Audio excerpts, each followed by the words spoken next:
سینے اقدس پر میں سوتی نہیں ہوں، مجھے نیند نہیں آتی ہے، اس پہ اب گیا میدان میں جہاں ہر طرف ہمارے دشمن کے دشمن ہے، صبح سے جتنے لاشیں اٹھائے ہیں آپ ابو جان آپ جائیں گے تو آپ کا لاشا کون اٹھائے گا؟ آخر ہمیں کس کے حوالے چھوڑ کر جا رہے ہیں؟ امام پاک صبر کی تلقین فرماتے ہیں، اتنے میں حضرت زینب کو ایک بات یاد آ جاتی ہے، حضرت زینب اپنی گٹھڑی کھولتی ہے اور گٹھڑی کھولنے کے بعد ایک ستر پیمند لگا ہوا دوپٹہ نکالتی ہے، اللہ اکبر، امام پاک سے عرض کرتی ہے اے بھیا حسین یہ بتائیے کیا اس دوپٹے کو آپ پہچانتے ہیں؟ یہ دوپٹہ کس کا ہے آپ کو معلوم ہے؟ امام پاک کی آنکھوں میں آنسو آ جاتے ہیں، کہتے ہیں اے بہن زینب یہ تو دوپٹہ امی فاطمہ کا ہے۔ حضرت زینب کہتی ہے اے بھائی حسین سنیے امی نے کہا تھا ایک وقت آئے گا تمہارا بھیا کعبہ کے میدان میں ہوگا، جب شہادت کا دھواں آئے گا تو اس دوپٹے کو بھی ان کے سر پر رکھ دینا تاکہ میرا سایہ ان کے سروں پر رہے، میرے بیٹے میرے سایہ کے سامنے اسلام کے لیے اپنے آپ کو پیش کر دے۔ اللہ اکبر کبیرہ، امام پاک کربلا کے میدان میں جانے کی پوری تیاری کر چکے ہیں، اب آپ گھوڑے پر سوار ہوتے ہیں۔ یہاں پر بھی محرخین نے بہت ساری باتیں لکھی ہیں، ان تفصیلات میں جانا نہیں چاہتا۔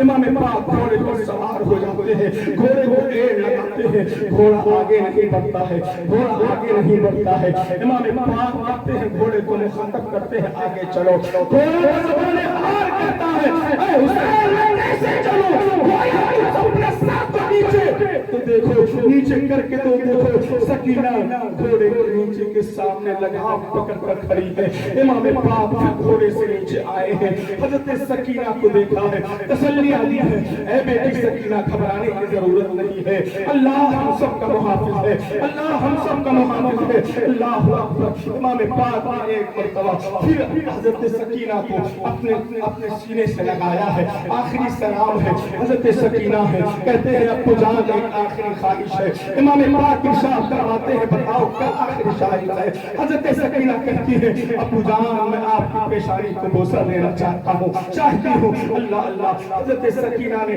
مصطفیٰ جان رحمت کے لاڈلے شہزادے امام پاک کی پیشانی کا بوسہ دیا، اس کے بعد داہنے رخسار کا بوسہ دیا، اس کے بعد بائیں رخسار کا بوسہ دیا، اس کے بعد عرب کا بوسہ دیا، اس کے بعد کیا ہے امام پاک کی اس شہزادی نے امام پاک کے سینے کا بوسہ دیا۔ اللہ اکبر، امام پاک نے پوچھا اے بیٹی زینب، اے بیٹی سکینہ یہ بتاؤ آخر یہ بوسہ کیسے کیسے ہے؟ اللہ اکبر، حضرت سکینہ کہتی ہے اے ابو جان سنیے جو میں نے پیشانی پر بوسہ دیا ہے یہ بوسہ مصطفیٰ جان رحمت کا ہے، جو داہنے رخسار پر میں نے بوسہ دیا ہے یہ فاطمہ کی طرف سے ہے، جو بائیں رخسار پر میں نے بوسہ دیا ہے یہ مولا علی شیر خدا کی طرف سے ہے، جو میں نے حلق پہ بوسہ دیا ہے یہ میری طرف سے ہے۔ میں جانتی ہوں ابھی آپ کے حلق پر تیر آئیں گے اور جو بوسہ میں نے آپ کے سینے پر دیا ہے یہ چچا حضرت امام حسن کی طرف سے ہے۔